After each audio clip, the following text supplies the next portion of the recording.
Today, narito naman tayo ngayon sa front gate ng Santorini Village. So, titingnan natin yung sa loob ng Santorini Village at tuturo ko kayo dito sa yung first and the only Santorini Village here in Western Visayas na matatagpuan lang dito sa Punta Dalipit. Let's go! So, yung gate natin dito, nilagyan natin yung engine, yung concept natin. So, meron tayong guardhouse na inilagay for security, and we have a garden. Nilagyan din natin ng bougainvillea. So both sides, lagyan natin ng tanim yan for a bougainvillea. And ito yung entrance natin, yung pagpasok.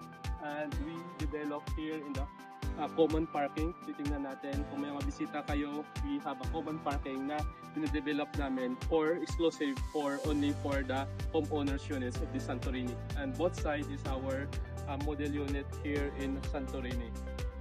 And so this is 9 meters wide pa rin. We have included nito yung concrete natin na nilagyan natin ng pavement lang para pag tumulo yung ulan hindi na masyado babak. Again, we have 2 model units here in Santorini.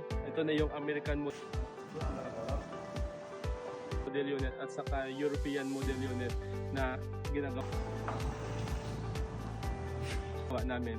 So if you are looking for someone interested for this kind of property na malapit sa beach at road, at kung gusto niya may exclusive community here in San Jose Antique, you can recommend to someone, and we are here to help them. And share this video to someone na interested sa ganitong klaseng property na exclusive lang for 16 home unit owners. And this is Elio Diomay. I'm a real estate broker, and we are a company here in Antique, iFinnerty Solutions. We are here to help you to achieve your dream property right now and right here. Thank you so much.